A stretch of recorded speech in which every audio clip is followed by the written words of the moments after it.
देखिए, आज ही के दिन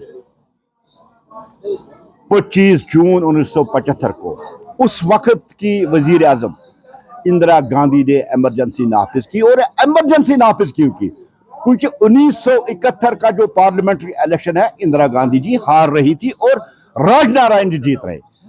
कानून का, एडमिनिस्ट्रेशन का, एजेंसियों का गलत इस्तेमाल करते हुए उन्होंने अपने आप को जीता हुआ अनाउंसमेंट करा दी ताकि वो पावर में रहे और देश की वजीर आजम बनी रहे। लेकिन 75 में जो इलाहाबाद कोर्ट का फैसला हुआ, उन्होंने उनके उस एमपी जो कैंचर है उसको मुस्तरद किया, उसको काला दम करार दिया और ये सोच के इंदिरा गांधी ने रातों रात इमरजेंसी लगा दी।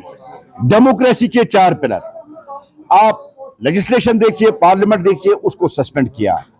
आप एग्जीक्यूटिव को देखिए, उनके जो अख्तियारात है उनको खत्म किया गया।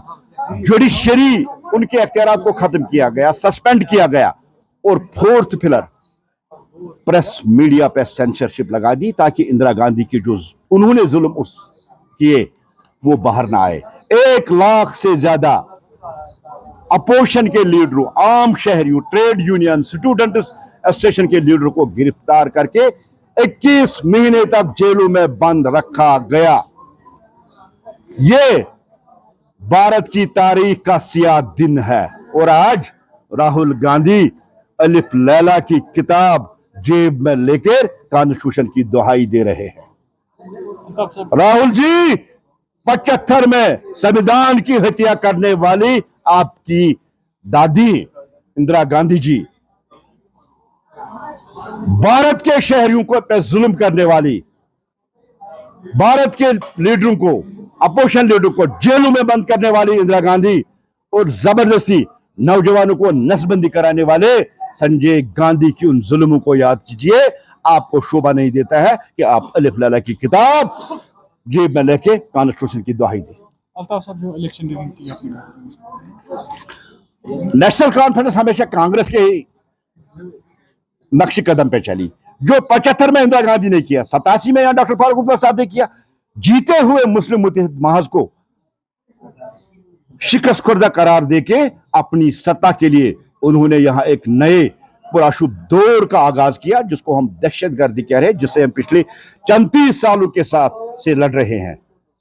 आज शायद इतनी खबरें नहीं होती, आज कश्मीर में ऐसे हालात नहीं होती, आज कश्मीर में वर्ल्ड क्लास टूरिज्म होता अगर 87 की वो रिगिंग नहीं होती। तो ये महबूब के जो बयान आते हैं कश्मीरी पंडित को लेकर, शोभा नहीं देता।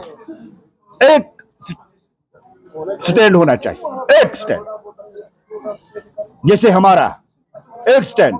हम दहशतगर्दी के खिलाफ है, नेशन को फर्स्ट मानते हैं, पार्टी को सेकंड और सेल्फ लास्ट। हम कभी किसी दहशतगर्द के जनाजे में नहीं गए रोने के लिए, हम किसी दहशतगर्द की कब्र में नहीं गए। हम बिट कराटे के बाप दादा और उसके गुरु यासीन मलिक की सिफारिश के लिए नहीं गए, जिस यासीन मलिक के इशारे पे बिट कराटे ने यहां दर्जनों पंडितों का कत्ल किया है। इसलिए जो कातिलों की सपोर्ट करे उसका कोई हक नहीं कि वो कश्मीरी पंडितों की बात करे। खतरा हो मुल्क में, मगर यहाँ वैसा कुछ नहीं था। जरूर था कि महंगाई बड़ी थी, लगानी है तो उसके लिए इसको कैबिनेट की मीटिंग बुला। यहां से ही इंदिरा गांधी जी ने एक ऑर्डर टाइप, उस वक्त के प्रेसिडेंट थे उनसे, और जैसे अल्ताफ साहब ने यहां बताया 1 लाख कुछ घंटों में ही गिरफ्तार कर दिया। उसमें अल्ताफ साहब ने, हमारे एलके अडवाणी जी थे, जेलों के सुराखों के पीछे धकेल दिया गया। उन्होंने जब सुबह अखबार निकाला तो उस अखबार पे बिल्कुल खाली थे वो अखबार, कि हमारे और एक लीडर, उस वक्त वो पार्टी में नहीं थे, मगर उसी गिरफ्तारी में वो गिरफ्तार थे।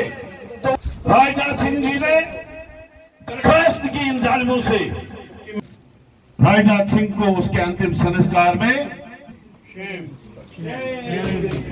ये है कांग्रेस से लड़े, उसी गुंडागर्दी से लड़े शुरू किया।